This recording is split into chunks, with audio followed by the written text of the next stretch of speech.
नमस्कार दोस्तों, आप सभी का आज की इस बुक समरी में स्वागत है। दोस्तों, क्या आप भी उन लोगों में आते हैं जो अपने लाइफ में अपने मंजिल को पाना चाहते हैं, अपने आदतों को बदलना चाहते हैं और अपनी सीमाओं को बढ़ाना चाहते हैं? तो इस बुक समरी में कुछ टिप्स दिए गए हैं जिसकी मदद से आप भी अपने इन कामों को आसानी से कर सकते हैं।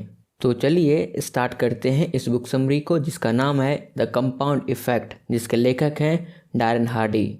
द कंपाउंड इफेक्ट में की एलिमेंट्स पर चर्चा किया गया है जो छोटे बदलाव के माध्यम से आपकी सफलता का विस्तार करेंगे, जैसे choice, momentum, compound effect in any action. Mister Hardy खुद एक सफल बिजनेसमैन हैं। उन्होंने सक्सेस मैगजीन के प्रकाशक के रूप में अपना करियर बनाया, जेम्स क्लियर और टोनी रॉबिन्स जैसे सफल लोगों का इंटरव्यू लिया। कंपाउंड इफेक्ट सफलता की वास्तविकता है। कड़ी मेहनत और डेली रूटीन से बड़े रिजल्ट को प्राप्त किया जा सकता है। व्यक्तिगत विकास छोटे कार्यों के माध्यम से स्वयं का निर्माण करता है, क्योंकि आप कुछ मीनिंगफुल रूप से विकसित होने के लिए आवश्यक डेली बेसिस कंसिस्टेंसी बनाए रखते हैं। The compound effect in action, यह बस बढ़ता है और बढ़ता है और बढ़ता है। कंपाउंड इफेक्ट यह विचार है कि छोटे प्रतीत होने वाले महत्वहीन कार्यों से समय के साथ बड़े रिजल्ट मिल सकते हैं। आपको अपने लक्ष्यों को प्राप्त करने के लिए कुछ भी ड्रामा या बहुत ज़्यादा हार्डवर्क करने की आवश्यकता नहीं है। हर दिन कुछ छोटे बदलाव करें और बेसिक डिफरेंस को देखें। यदि आप अधिक पैसा चाहते हैं तो प्रत्येक दिन इसे कम खर्च करके प्रारंभ करें। यदि आप बेहतर संबंध चाहते हैं तो लोगों के साथ अच्छा व्यवहार करना शुरू करें। यदि आप स्वस्थ शरीर चाहते हैं तो जंक फूड कम खाएं।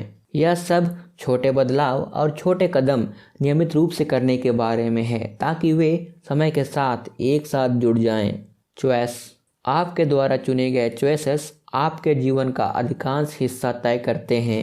चॉइसेस कंपाउंड इफेक्ट का पहला कंपोनेंट है।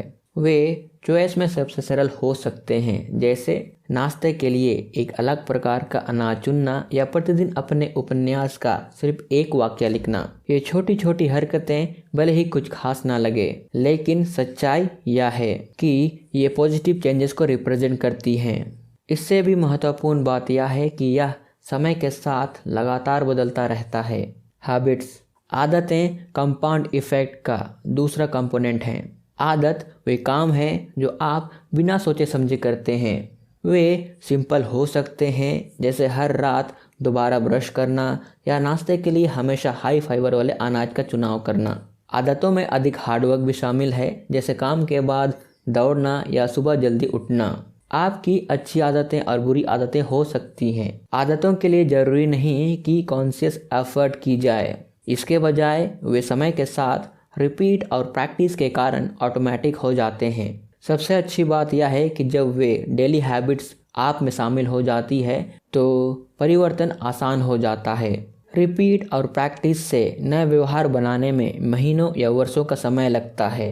इसलिए कम प्रयास के साथ नई आदतें बनाने में सफल होने के लिए चेनिंग हैबिट्स एक तरीका है। चेनिंग हैबिट्स तब होती हैं जब आप नई आदत को किसी ऐसी पुरानी हैबिट से जोड़ते हैं जो आप पहले से करते हैं। फॉर एग्जाम्पल, यदि आप अपने दांतों को ब्रश करने और विटामिन लेने वाली सुबह की डेली रूटीन बनाना चाहते हैं तो आपके एजेंडे में पहले से मौजूद एक्टिविटी जैसे टेलीविज़न देखना बदलना सबसे अच्छा है। मोमेंटम आपको कंसिस्टेंस बनाए रखती है। यह कंपाउंड इफेक्ट का तीसरा कंपोनेंट है। मोमेंटम एनर्जी के रिपल इफेक्ट को रिप्रेजेंट करता है और आपको चलते रहने के लिए फोर्स करता है। यह आपको अपने जीवन के कठिन या निराशाजनक कंडीशन को पार करने में मदद करता है। हिम्मत नहीं हारना है, चाहे कितनी विपत्ति आपके सामने आ जाए। मोमेंटम प्राप्त करना मीन्स मैं कुछ भी कर सकता हूँ की भावना पैदा करने के बारे में है। इस भावना को पैदा करने का सबसे अच्छा तरीका सफलता को एंजॉय करना है। एक बड़े गोल को टुकड़ों में तोड़कर आप कई छोटे छोटे गोल्स में ऑर्गेनाइज कर लेते हैं। छोटे गोल्स को सीरीज में प्राप्त करने से बड़े गोल्स पाने की संभावना बढ़ जाएगी। इस तरह आप निपुण और सही रास्ते पर होने का महसूस कर सकते हैं। आपने कहावत सुनी होगी, हजारों मील की यात्रा एक कदम से शुरू होती है। खैर, मोमेंटम भी ऐसे ही है। बड़े बदलाव लाने से पहले या धीमी गति से शुरू होता है। एक बार जब आपके पास अपने लिए कुछ मोमेंटम आ जाती है तो आप चलते रहने के लिए मोटिवेटेड महसूस करेंगे। इन्फ्लुएंस कंपाउंड इफेक्ट का चौथा कंपोनेंट है। इन्फ्लुएंसर्स आपके जीवन में वे लोग हैं जिनके साथ आप नियमित रूप से समय बिताते हैं और जो संदेश वे देते हैं। इसमें सिर्फ वही लोग नहीं हैं जो आपको प्रभावित करते हैं, बल्कि इसमें दूसरे लोग भी हैं जिसे आप प्रभावित करते हैं और वही लोग आपको दोबारा प्रभावित करते हैं और वे आपके जीवन को प्रभावित करते हैं। इन्फ्लुएंसर दो तरह के होते हैं, पर्सनल इन्फ्लुएंसर्स और ऑर्गेनाइजेशनल इन्फ्लुएंसर। पर्सनल इन्फ्लुएंसर्स वे लोग होते हैं जिनके साथ आप क्लोज कॉन्टैक्ट में होते हैं और आपके विचारों और कार्यों को आकार देने की महत्वपूर्ण भूमिका निभाते हैं। पर्सनल इन्फ्लुएंसर्स के बारे में जानने के लिए 3 बातें हैं। वास्तव में जानिए कि वे कौन हैं। यदि आप उन लोगों को नहीं जानते हैं जिनके साथ आप समय बिताते हैं या जिनके संदेश आपके जीवन में प्रभावशाली रहे हैं, तो आपके ऊपर उनके प्रभाव को समझना आसान नहीं है। वे जो पॉजिटिवली ऑफर करते हैं उसके लिए उनका सम्मान करें। पर्सनल इन्फ्लुएंसर जीवन साथी, मित्र, सहकर्मी, माता पिता में से कोई भी हो सकता है, लेकिन आपको यह याद रखने की आवश्यकता है कि हर किसी के पास हर समय अच्छे इरादे नहीं होते हैं। नेगेटिविटी के बारे में सतर्क रहते हुए वे जो भी पॉजिटिव योगदान देते हैं उसका सम्मान करना महत्वपूर्ण है। दूसरों की सलाह के आधार पर निर्णय लेते समय सावधान रहें। सभी के लिए अक्सर दूसरे लोगों की राय लेना आसान होता है। ऑर्गेनाइजेशनल इन्फ्लुएंसर्स, इनमें वे ऑर्गेनाइजेशन या कंपनीज हैं जिनसे आप नियमित रूप से बातचीत करते हैं। ऐसे 2 प्रमुख तरीके हैं जिनसे संगठन किसी ग्राहक पर अपना प्रभाव डाल सकता है।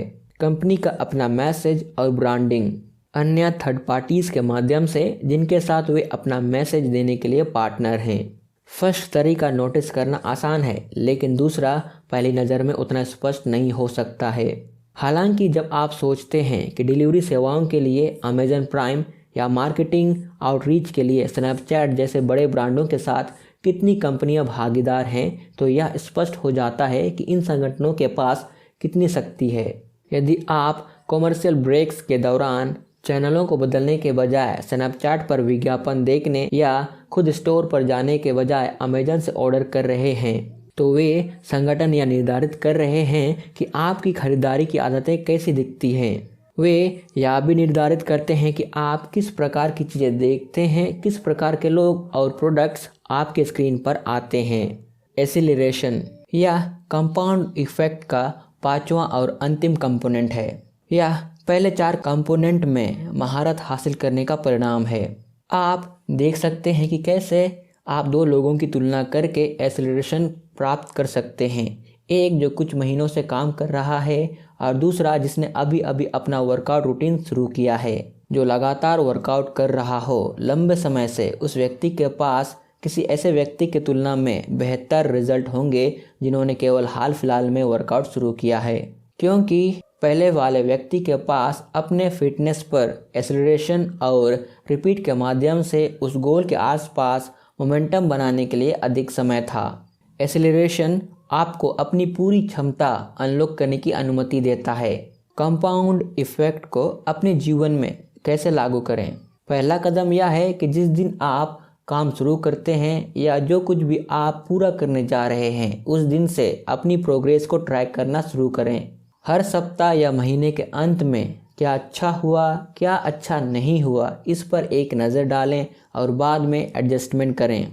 दूसरों की प्रगति को ट्रैक करें और उन सफलताओं को अपने काम के लिए इंस्पिरेशन के रूप में उपयोग करें। फॉर एग्जाम्पल, यदि आप एक लेखक बनना चाहते हैं तो उसी फील्ड के सफल लेखकों को देखें जिनमें आप हैं और उनके ब्लॉग्स और बुक्स पढ़ें। यह आपको अपनी बुक की राइटिंग प्रोसेस को बेहतर करने के लिए सहायता करेगा। इस तरह आप समय के साथ निरंतरता के साथ कंपाउंड इफेक्ट हासिल कर सकते हैं। कंपाउंड इफेक्ट का समरी एक वाक्य में, कंपाउंड इफेक्ट कहता है कि समय के साथ लगातार छोटे छोटे सुधार भी बड़े रिजल्ट देंगे। यह कंपाउंड इफेक्ट की शक्ति है। इस तरह यह बुक समरी समाप्त होता है। अगर आपने अब तक इस चैनल को सब्सक्राइब नहीं किया है तो तुरंत सब्सक्राइब करें ताकि आपको आगे भी इसी तरह के ट्रेडिंग, सेल्फ इम्प्रूवमेंट और इन्वेस्टिंग के बुक समरीज मिलते रहे।